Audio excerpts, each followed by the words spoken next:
Muy buenas tardes a todos. Créanme que se está cumpliendo aquí uno de mis sueños infantiles, conocer el lugar donde se fabrican y se procesan las palabras. Llevo como 40 años viviendo en Bogotá, pasaba por el frente y siempre pensaba, ¿cómo será eso allá adentro? Y en este momento estoy sabiendo cómo es esto aquí adentro. Agradezco mucho la invitación y sobre todo por estar en este lugar y particularmente por estar con todos ustedes en este que es un momento que para nosotros los periodistas siempre consideramos privilegiado, porque toda coyuntura en la que se nos permita pensar en nuestro oficio es una coyuntura que nos favorece. Y más si la oportunidad nos la brinda la presencia del profesor Edgar Morán. Ustedes dirán, ¿qué tiene que ver Edgar Morán con periodismo? Y resulta que fue director de 2 revistas. Y cuando uno dirige una revista se tiene que untar de tinta. De modo que vemos al doctor Edgar Morán untado de tinta. Pero no solo eso. Al saber que venía y al recibir la invitación, me pasó algo muy parecido a lo que sucedía cuando se anunció la visita de Ryszard Kapuscinski. Cuando lo tuve delante, le tuve que decir con toda sinceridad, yo le tengo mucho miedo a este encuentro, porque usted me podrá exigir derechos de autor por muchos millones de pesos. Lo he citado tantas veces, he utilizado sus textos en tantas columnas y conferencias que usted tiene todo el derecho a reclamarme derechos de autor. Ese viejo amable se rió como un viejo amigo. Algo parecido me sucede en este momento con el profesor Morán. He utilizado tantas veces algunos de sus textos, de sus ideas, que él podría en este momento demandarme ante cualquiera de las entidades que defienden los derechos de autor. Hay 2 ideas que me parecen importantísimas, o por lo menos las he utilizado, porque las he encontrado de una inmensa utilidad para los periodistas. La primera idea, cuando él nos habla acerca de esa parte de la realidad que no se ve, que es lo posible. Conversando con periodistas de todas partes, siempre traigo a cuento esta idea, veo que la aplicación para el periodismo es una aplicación inmensa. Quizá nos hemos acostumbrado a mirar lo evidente, pero no lo que está detrás de las evidencias. Y resulta que el periodismo se enriquece cuando no solo mira lo que captan los sentidos, sino cuando descubre lo que puede encontrar la inteligencia y es lo posible. Mirar lo posible es el fundamento de la esperanza. Y hacer un periodismo de esperanza es una de las deudas que tenemos con nuestras sociedades. Nuestro periodismo generalmente es desesperanzado. Y oír al profesor Morán hablar de esa parte de la realidad que permanece oculta hasta que alguien la pone en evidencia, constituye un reto para el periodismo. Y es poner en evidencia todo lo posible que hay en los distintos hechos. Y hay otra idea que me parece importante, al menos la he utilizado así, y es cuando él habla del pensamiento complejo.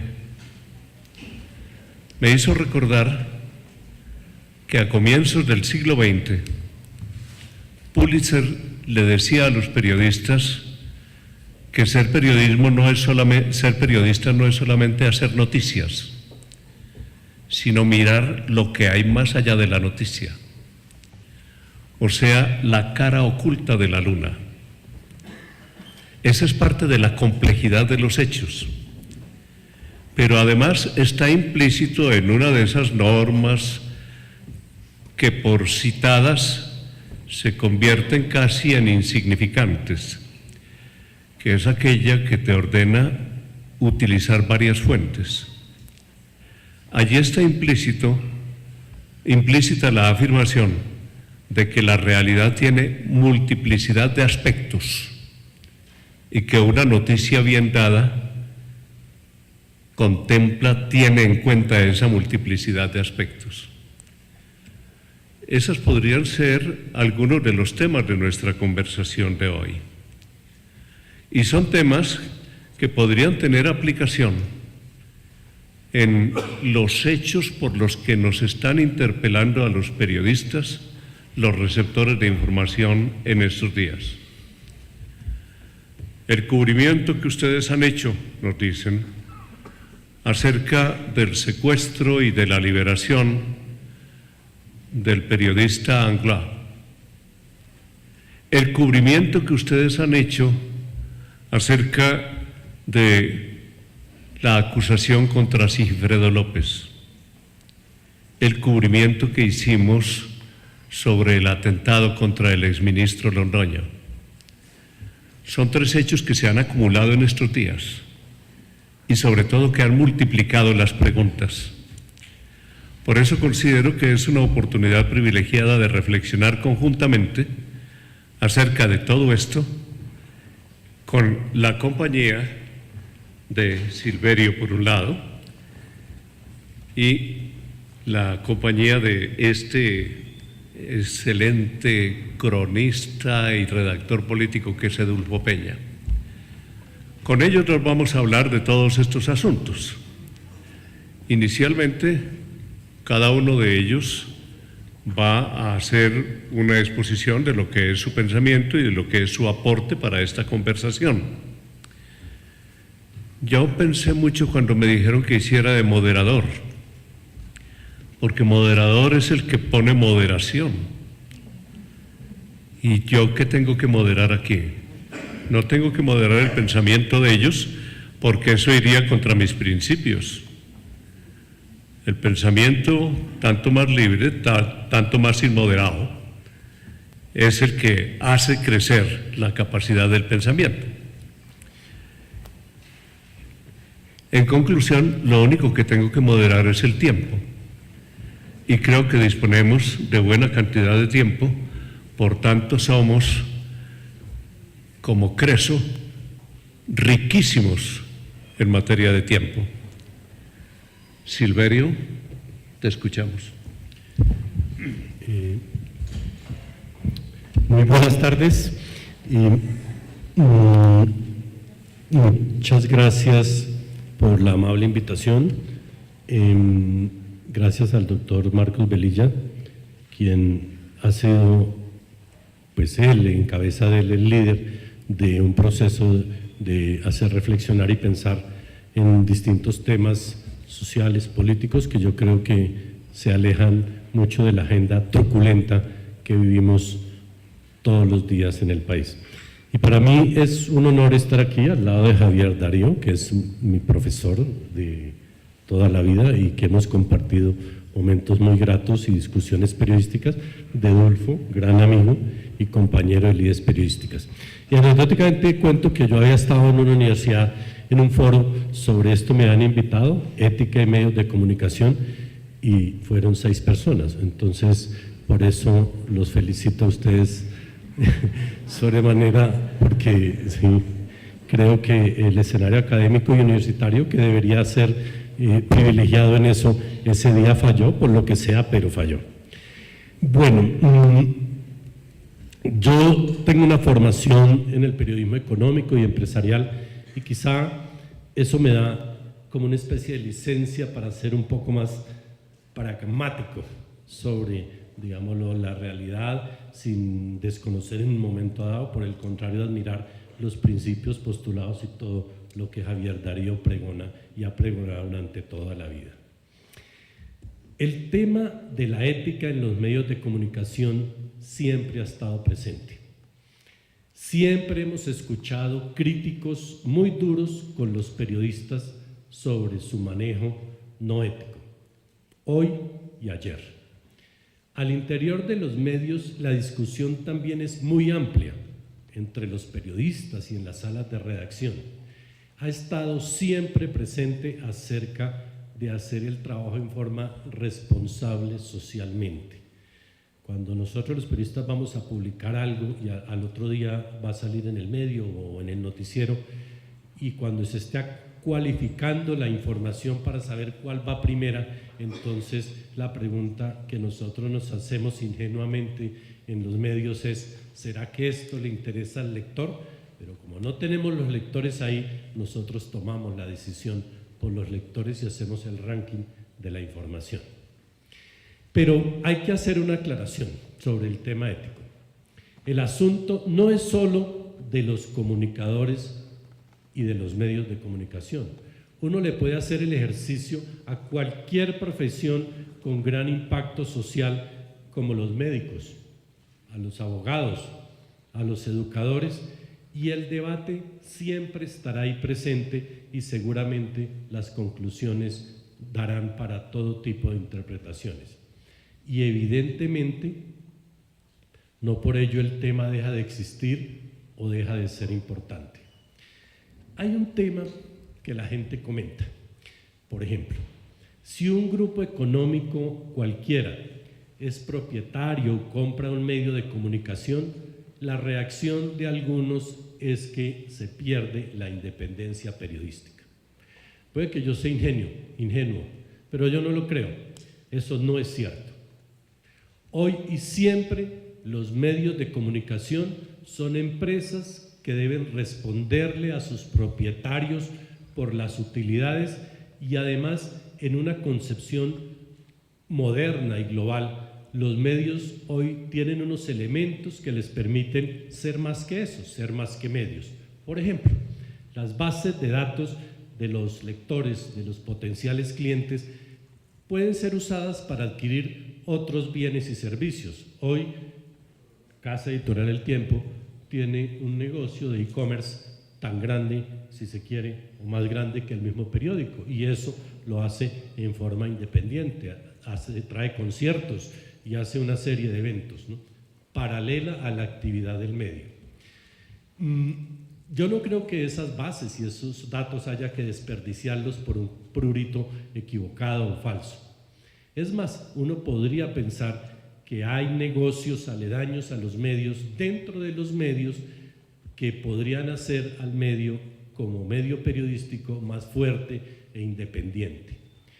Las empresas hoy y siempre son empresas periodísticas. Lo que ocurre es que hoy es menos evidente que en el pasado que las empresas periodísticas se acojan a una concepción de defender unos intereses sociales, que es absolutamente válido, ¿sí?, y entonces piden una serie de exenciones, entonces que no pagan impuestos, que el papel no tiene arancel, que no paga X y que tiene créditos subsidiados. No, las empresas periodísticas son empresas como cualquiera, como deben ser que hay en otros sectores que pasa lo mismo, como las universidades, como las cooperativas, como las clínicas. Son empresas hoy en un mundo global que deberían ser tratadas como cualquier empresa en términos de responsabilidad social, y uno de los puntos de la responsabilidad social tiene que ver, por ejemplo, con los impuestos. Y una aclaración adicional: no es cierto que los medios de comunicación estén siendo comprados por los grupos económicos en el mundo. En Colombia hay una evidencia clara en ese sentido, sí está pasando, pero uno va a Perú, va a Ecuador, va a Chile, y allá, digámoslo, no está pasando esto. Esto lo digo porque recientemente se dijo que la venta de la Casa Editorial El Tiempo, que era una tendencia universal. Eso, la verdad, no es cierto, pero eso es una aclaración marginal. Esta es otra discusión de nunca acabar. Yo solo quiero decir que parcelar los buenos principios y las prácticas socialmente válidas es a una actividad particular, eso no puede ser. La ética y las buenas maneras y los principios son un bien público que no es propiedad de un agente particular o de un sector específico.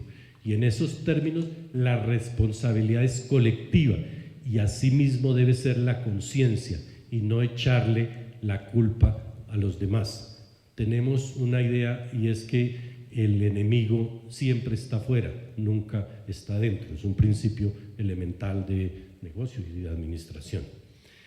Claro, las fuentes de información a las que acceden los medios de comunicación son interesadas y manejan intereses específicos, hoy y siempre. Pero la responsabilidad de una decisión judicial, por ejemplo, apresurada, no es de los medios. La decisión judicial no es de los medios, no la tomaron los medios.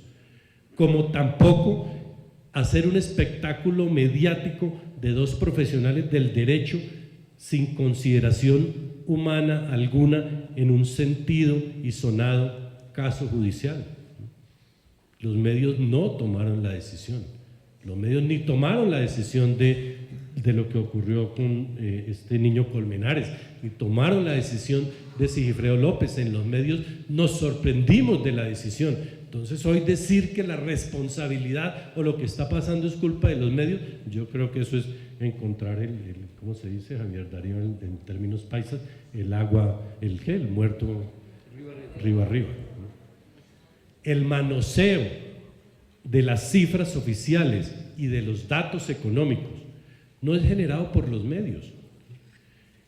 Es muy fácil, por ejemplo, decir que la tasa de desempleo en Colombia está por debajo del 10%, y es cierto, pero hay que agregar que la desocupación de los jóvenes menores de 26 años en Colombia es del 21%, y de las mujeres menores de 26 años es del 31%.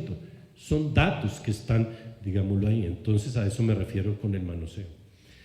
Bueno, ¿y cuál es el papel de los medios? Los medios no se pueden quedar ahí, y creo que ese sí es el centro de la discusión, algo de lo cual se habla tanto al interior de las mismas empresas periodísticas, que antes se llamaba no tragar entero. Hoy, en este modelo global y moderno, es generar valor agregado a la información. Y ahora, personalmente creo, acogiéndome a una clase que puede ser Introducción a Perogrullo 1, eso es así. Y ahí es donde se juega el futuro, donde se juegan el futuro los medios de comunicación, ¿sí? Pues como empresas pueden hacer cosas más rentables, sin embargo, solo la información les mantiene como medios, los mantiene como información veraz, real, los mantiene como medios de comunicación. En esos términos, yo creo que se podría hacer un manual de valor agregado, que yo lo arrancaría por unas cosas sencillas. Clases de aritmética para los periodistas. Aritmética, así, no estoy hablando de matemáticas, ¿no? Para los comunicadores, ¿no? El manejo de los datos, de todo tipo de datos, es un asunto absolutamente clave en la transmisión de la información y en el análisis de la información, porque yo estoy de acuerdo totalmente con Javier Darío. La noticia es la versión más cercana a la realidad. Eso es lo que es una noticia. Y la gente podría leerla y cerrar los ojos y creer que la está viviendo, pero requiere unos elementos adicionales que implican interpretación. Para eso se necesita la aritmética. Y seguiríamos con un curso de historia patria, sí, de historia patria, para darle contexto a los hechos que pasan hoy. Yo no estoy hablando de aprender, de saber escribir. Eso es una condición natural de los periodistas. Eso es de su esencia básica para entrar a trabajar. Por eso no la pongo de primero. Bueno, un segundo elemento que deberían hacer reflexionar a los medios es un ejercicio permanente de aprendizaje sobre la sociedad, ¿sí?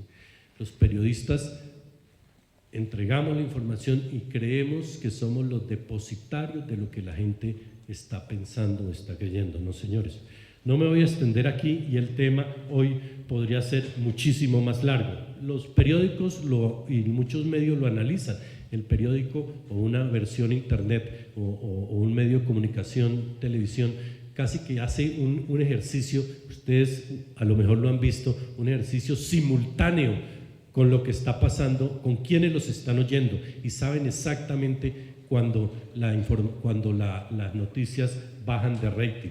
Una anécdota: cuando murió uno de los guerrilleros famosos, el presidente Santos, que era estaba elegido a la presidencia, estaba en Nueva York, y el medio de comunicación X decidió parar la transmisión de la información de la muerte del guerrillero y no pasar las imágenes y pasar la declaración del presidente Santos en Estados Unidos, y en el rating cayó verticalmente. La gente que quería era ver lo del guerrillero y no quería escuchar al presidente de la República. Y eso se ve, eso es lo que estoy diciendo, que los medios deben hacer un ejercicio permanente de aprendizaje de la sociedad. Y decía que no me voy a extender.